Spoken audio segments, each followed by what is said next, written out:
jeans and sneakers. Didn't have time to change, huh? Alston, I'm here. I shaved, I'm employed. I get to go on a honeymoon. I mean avalanches, mudslides. Frank finished his drink. Major earthquakes, airplane crashes, train wrecks. Alston said, I left some clothes for you at the city desk. Didn't they tell you? No. Frank continued. Mass murderers, acts of terrorism like, airport bombings. Alston took Fletch by the elbow. Your bride, having noticed you're here, would like you to go over and stand next to her in front of the preacher. That's integral to the wedding. Be sure and phone in, Frank said, if you get any good stuff. Fletch said to his mother, I'm surprised to see you here. A long-stemmed flower bobbing from her hat hit Fletch in the eye as Josephine Fletcher leaned forward to kiss her son. I wouldn't miss your first wedding for anything. This is the only wedding I have planned, Fletch said. She waved airily. After this, you're on your own. After this? Josie scanned his clothes. I guess you're dressed appropriately for a picnic next to the sea. She was dressed in watered silk. I've been working. Barbara's mother was quite certain you wouldn't show up at all. She says you never do. Where is she? I've never met the lady. So she says. She's the one over there in Jodhpurs. Of course. Josie scanned the bush. I don't see where she parked her elephant. Elephant? Cindy took Fletch's other elbow. The preacher says if you don't get over there, all hell will break loose. Fletch turned and shook her hand.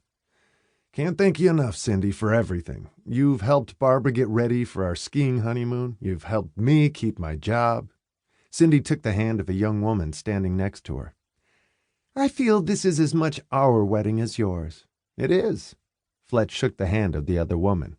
Have a nice life. Fletch, Alston said, looking harried. This person says she has to meet you right now. Her name is Linda. I don't suppose this is a very good time to tell you this. Linda pulled his shirt out of his jeans. She cupped the palms of her hands against the skin of his waist. I'm in love with you. You've never seen me before. I see you now. This is it for me, wildly, passionately in love. Her eyes said she was serious. Alston, how much are you paying this person? Alston sighed. Fletch said to Linda, I'm just about to get married. Really? Sticking her chin out, she slid her hands up his sides. That's why we're all here, Fletch said. The wind was beginning to come up, standing around in this horrible place.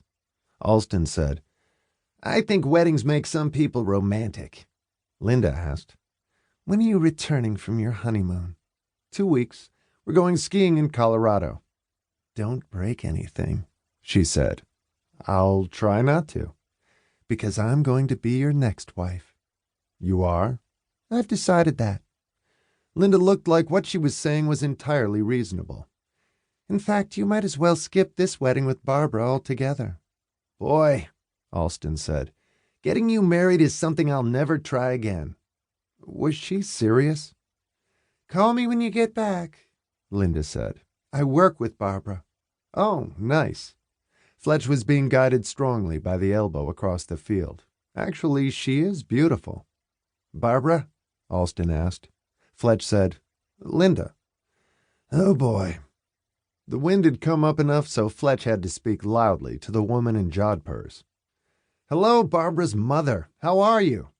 The woman looked at him as if accosted. Who are you? Fletch tucked in his shirt. Don't worry, you're not gaining a son. Oh, my God. Nice to meet you, too. In front of the preacher, Fletch pinched Barbara's bottom. She wriggled. Nice you could make the time. Hey, I filed 2 terrific stories this week. He shook hands with the preacher. To one side stood a man Fletch did not recognize. Standing alone, he was watching, not socializing. Middle-aged, he wore khaki trousers, khaki shirt, blue necktie, and a zippered leather jacket. His eyes were light blue. He held a sealed manila envelope. Fletch said, I just got a marriage proposal. Are you seriously considering it? Barbara asked. The bride wore walking.